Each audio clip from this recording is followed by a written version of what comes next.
New York, the United States of America.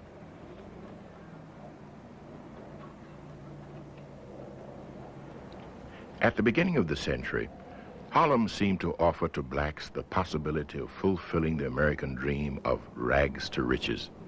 Some made it, at least for a while. They had come in search of work from the poverty-stricken South to the cities of the North. They were social refugees from the racial discrimination of the Deep South, from lynchings and pogroms. But already at the end of the First World War, disillusionment began to set in. The arms industry did not need to take on any new workers, and the white workers began to return from the battlefields. White immigrants began to pour in again from Europe to the promised land in the hope of making their fortune.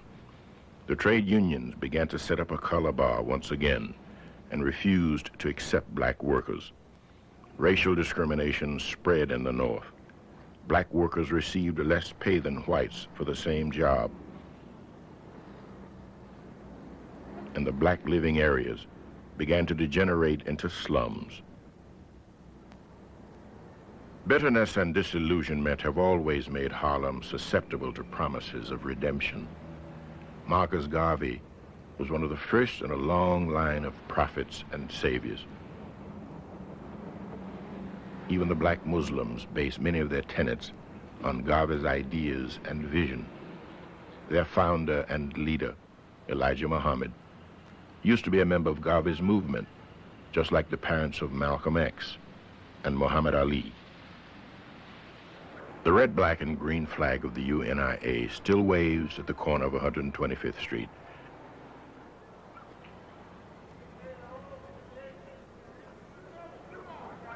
And a park in the center of Harlem recalls the radical days of the 20s.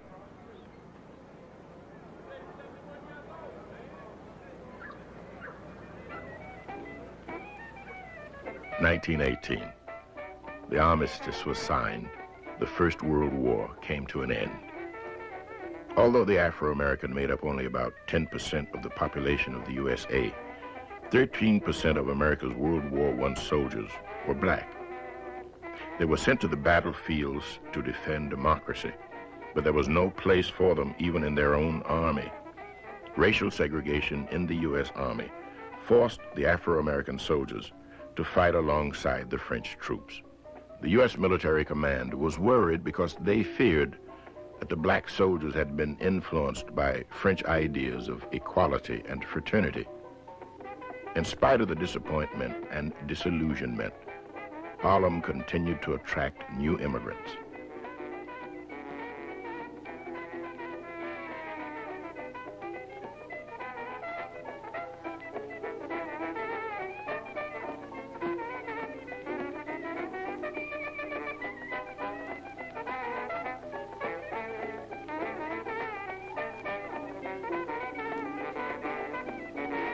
Gamblers and speculators in the construction industry made huge profits. Soon Harlem was one of the most densely populated areas of New York.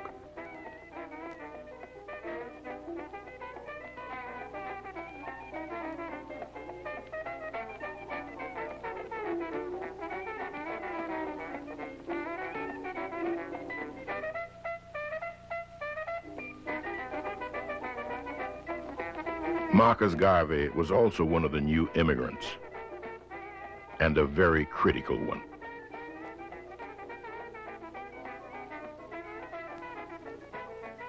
The Negroes are determined to suffer no longer. We are going in for mass organization. In the past, we have worked separately and individually. Now, we are going to organize. Marcus Garvey's message did not fall on deaf ears. Many Afro-Americans were now convinced that they had neither a home nor a future in the USA. In 1919, Marcus Garvey founded the UNIA, the Universal Negro Improvement Association, in the United States. It was an immediate success. Changes also took place in his private life. He was divorced and remarried.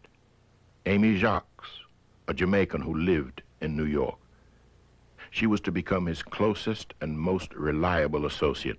Marcus and Amy had 2 sons. The eldest, Marcus, recalls, for the first time, black people all over the world began to come together.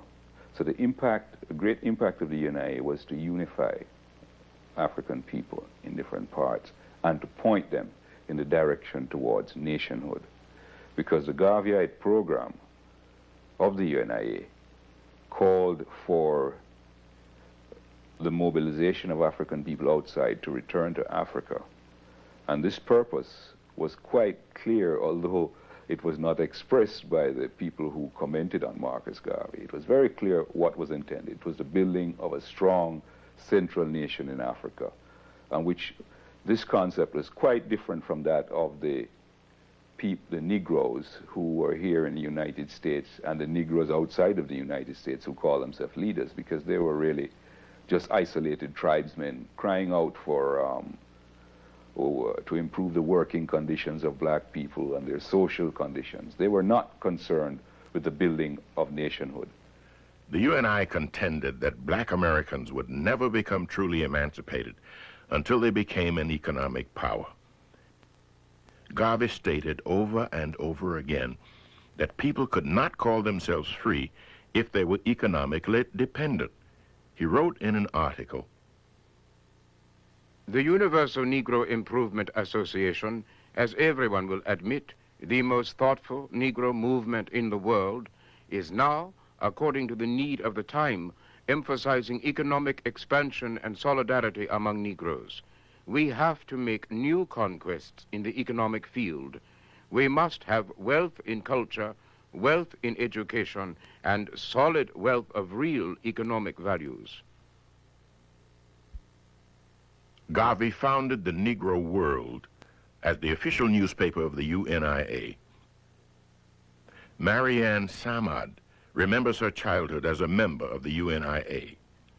We were called the elite, now, if that can help you, by the main paper of the United States, the New York Times, said that Garvey had evolved an elitist group. I didn't have to do as other children did, to say that, well, I was a Negro, and so I was at the bottom of the barrel.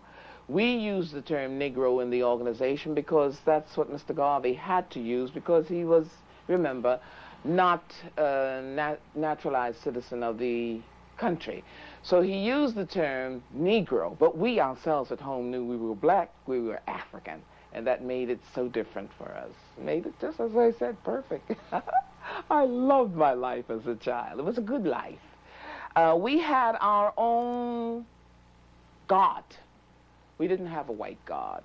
We had our African fundamentalism that we grew up under. Mr. Garvey told us who we were, that the Sphinx, the pyramids were all ours, that the ancient kings, that the African kings were in the Bible. He showed us and pointed them out to us.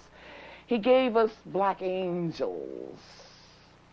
Now, this was unusual, and some people were rather worried. The woman was glorified in the family. She was the mother who taught, and above her she was protected by the Almighty. The Jesus child looked like us. So therefore, to explain my childhood, I would have to say I was as perfect as maybe any white child in the United States could be. This was our standard. The red, the black, and the green. This is the original one that Mr. Garvey himself would have held. The red for one blood of black men all over the world.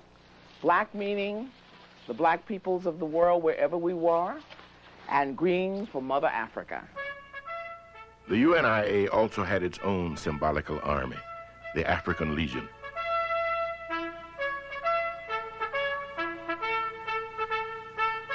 A black man might have been a porter during the day, taking his orders from a white man, but he was a proud officer of the African army when it assembled at night.